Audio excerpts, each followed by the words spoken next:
പ്രിയപ്പെട്ട പ്രേക്ഷകർക്ക് സ്വാഗതം. ഇത് ബ്ലാസ്റ്റേഴ്സ് സോക്കർ. കേരള ബ്ലാസ്റ്റേഴ്സ് അങ്ങനെ ബ്ലാസ്റ്റേഴ്സിൻ്റെ അടുത്ത സീസണിലേക്കുള്ള, അതായത് ISL 11ാം സീസണിലേക്കുള്ള ബ്ലാസ്റ്റേഴ്സിൻ്റെ ക്യാപ്റ്റനെയും അതുപോലെ തന്നെ വൈസ് ക്യാപ്റ്റനെയും ഇപ്പോൾ ഒഫീഷ്യലായി തന്നെ പ്രഖ്യാപിച്ചിട്ടുണ്ട്. എന്തായാലും കൂടുതൽ അപ്ഡേറ്റിലേക്ക് കടക്കും മുമ്പ് നമ്മുടെ ചാനൽ ഇതുവരെ നിങ്ങൾ സബ്സ്ക്രൈബ് ചെയ്തിട്ടില്ലെങ്കിൽ കൂടുതൽ ബ്ലാസ്റ്റേഴ്സ് അപ്ഡേറ്റ്സിനും ISL അപ്ഡേറ്റ്സിനുമായി മറക്കാതെ നമ്മുടെ ചാനൽ സബ്സ്ക്രൈബ് ചെയ്തേക്കുക. നമ്മുടെ ചാനൽ 7Kയിലേക്ക് എടുക്കാൻ ഇനി മിതമായ സബ്സ്ക്രൈബേഴ്സ് കൂടെ മതി. അതുകൊണ്ട് തന്നെ ദയവായി ഒന്ന് സബ്സ്ക്രൈബ് ചെയ്ത് കൂടെ പോകാനായിട്ട് ശ്രദ്ധിക്കുക. അപ്പോൾ നമുക്ക് നേരെ വീഡിയോയിൽ തന്നെ കടക്കാം. കേരള ബ്ലാസ്റ്റേഴ്സിൻ്റെ വൈസ് ക്യാപ്റ്റനെയും അതുപോലെ തന്നെ മെയിൻ ക്യാപ്റ്റനെയുമാണ് ഇപ്പോൾ ബ്ലാസ്റ്റേഴ്സ് പ്രഖ്യാപിച്ചിരിക്കുന്നത്.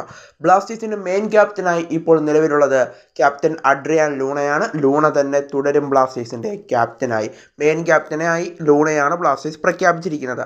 ഇനി അടുത്തതായി വൈസ് ക്യാപ്റ്റനായി നോക്കുകയാണെങ്കിൽ കഴിഞ്ഞ വട്ടം വൈസ് ക്യാപ്റ്റനായി ഉണ്ടായിരുന്നത് ബ്ലാസ്റ്റേഴ്സ് വിട്ടുപോയ മാർക്കോ ലെസ്കോവിച്ച് ആയിരുന്നു.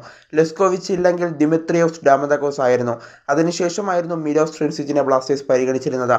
എന്നാൽ ഇപ്പോൾ വൈസ് ക്യാപ്റ്റനായി മിലോസിനെയാണ് ബ്ലാസ്റ്റേഴ്സ് ഇപ്പോൾ പ്രഖ്യാപിച്ചിരിക്കുന്നത്. കാരണം കഴിഞ്ഞ വട്ടം വൈസ് ക്യാപ്റ്റന്മാരായി ഉണ്ടായിരുന്ന ലെസ്കോയും അതുപോലെ തന്നെ ദിമിയും ഇപ്പോൾ ക്ലബിനോടൊപ്പമില്ല. അതുകൊണ്ട് തന്നെ അത് കഴിഞ്ഞ് വരുന്ന ക്യാപ്റ്റനായ മിലോസ് ട്രിൻസിച്ചിനെയാണ് ബ്ലാസ്റ്റേഴ്സ് ഇപ്പോൾ വൈസ് ക്യാപ്റ്റനായി പ്രഖ്യാപിച്ചിരിക്കുന്നത്.